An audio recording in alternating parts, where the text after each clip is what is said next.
La réserve internationale de ciel étoilé du Mont Mégantic est la première réserve du genre au monde.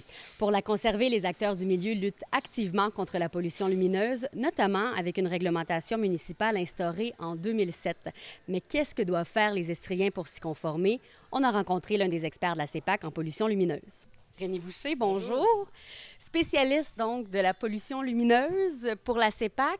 Déjà, c'est une réglementation concernant la pollution lumineuse qui demeure méconnue. Oui, c'est sûr que même si ça fait environ 12 ans qu'il y a des réglementations dans la région, à Sherbrooke, dans le Haut-Saint-François, dans le Granit, puis qu'il y a la réserve de ciel étoilé, c'est pas tout le monde encore qui est au courant. Sans aller trop dans le détail, il y a comme 4 grands principes qu'il faut respecter.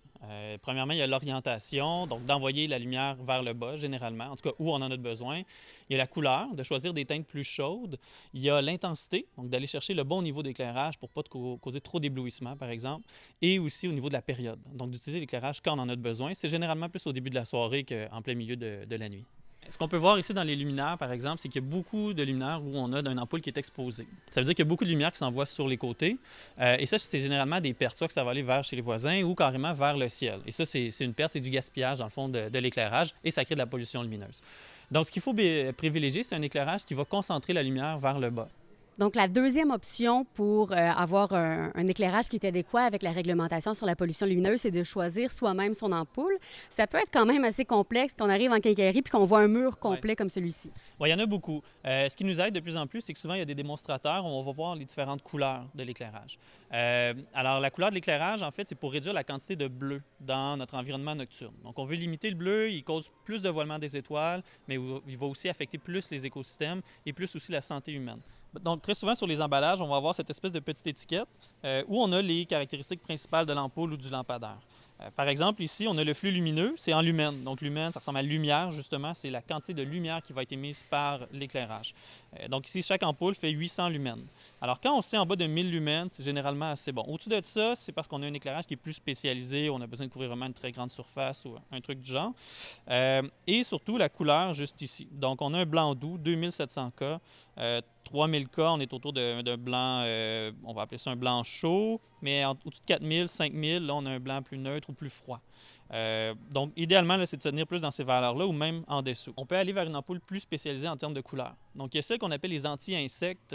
Il y en avait en incandescent, il y en avait en fluo compact, il y en a en DEL aussi. Donc, des ampoules jaunes, finalement. Elles, ce sont celles qui vont faire le moins de pollution lumineuse. Fait que c'est vraiment un très bon choix. Ils n'ont pas du tout de bleu à l'intérieur.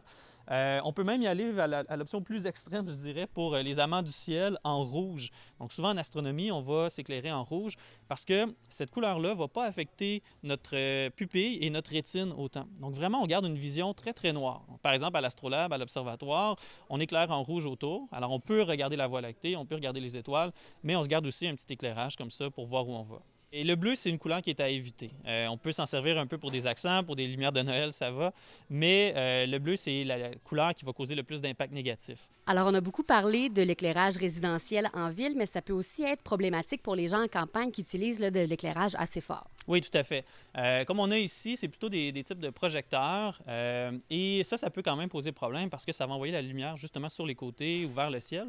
C'est aussi des éclairages, étant donné qu'on parle souvent de sécurité, on va aller vers des puissances souvent assez élevées. Dans ce cas-là, un détecteur de mouvement peut aider à réduire la pollution lumineuse, tout simplement parce qu'on utilise l'éclairage au bon moment. Donc, ça, c'est une des pratiques dans la réglementation. Puis une bonne pratique, c'est tout simplement fermer les éclairages quand on n'en a pas de besoin.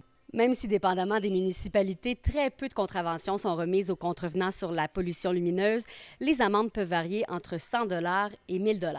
Mais surtout, la pollution lumineuse vous empêche de profiter pleinement du ciel étoilé de l'Estrie.